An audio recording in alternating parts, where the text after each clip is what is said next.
Date দিয়েছে, সেই নির্বাচনে আমাদেরকে একসাথে কাঁধে কাঁধ মিলিয়ে নির্বাচন করতে হবে এবং প্রত্যেকটা ওয়ার্ডে, প্রত্যেকটা পাড়া মহল্লায় এই যে আমাদের ৭১ সদস্য কমিটি, এর সাথে আরো আমাদের বিএনপির নেতৃবৃন্দ আছে।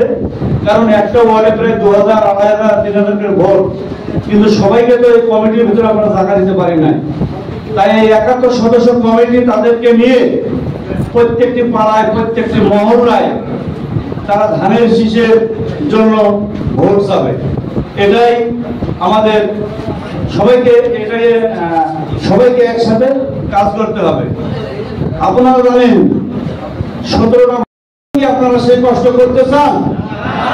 যদি কষ্ট করতে না চান তাহলে আমাদের নেতা তারেক রহমান বহু দূর থেকে সারা বাংলাদেশের বিএনপি যে মনিটরিং করছে, সারা বাংলাদেশে আপনারা দেখছেন কমিটি হচ্ছে, বিভিন্ন থানা জেলা সব জায়গায় কমিটি হচ্ছে। সেই উপলক্ষে আমাদের মেহেরপুর জেলা বিএনপির যে কমিটি ইতিমধ্যে আমাদের হয়ে গেছে, আমাদের প্রিয় নেতা আলহাজ জাভেদ মাসুদ মিল্টন ভাইকে মেহেরপুর জেলার সভাপতি বানানো হয়েছে।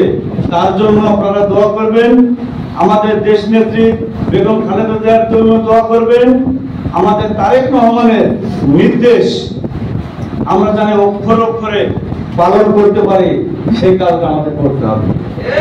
কারণ আপনারা দেখেন, আমরা গান্ধী পৌরসভার লোক, সারাদিন যাই কাজকর্ম করি না কেন, সন্ধ্যাবেলায় এসে আমরা বাজারে বসি। প্রত্যেকটা চার দোকান, অলি গলি সব জায়গায় আমরা বসে আড্ডা দিই।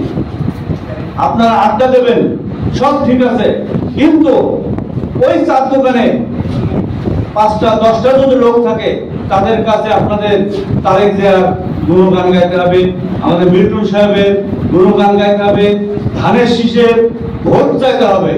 এটাও কিন্তু আমাদের একটা প্রচার।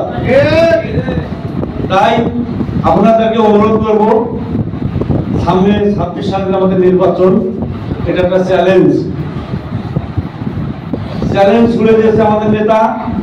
আমরা এই নির্বাচনে সুষ্ঠুভাবে ভোটের মাধ্যম দিয়ে আমাদের দেশ নায়ক তারেক রহমানকে প্রধানমন্ত্রী বানাবো এবং মেহেরপুর জেলা গাংনী ২ আসনে আমাদের প্রিয় নেতা আলহাজ জাভেদ মাসুদ মিল্টনকে এমপি বানাবো। এটা তো আপনারা সবাই একমত? যদি একমত হন তাহলে আপনারা আজকে প্রোগ্রাম শেষে এই ৫ নম্বর ওয়ার্ডের লোক, আপনারা যে চার দোকানে বসবেন, যে যেখানে বসবেন, সেখানে আপনারা ধানের শীষের ভোট চাবেন।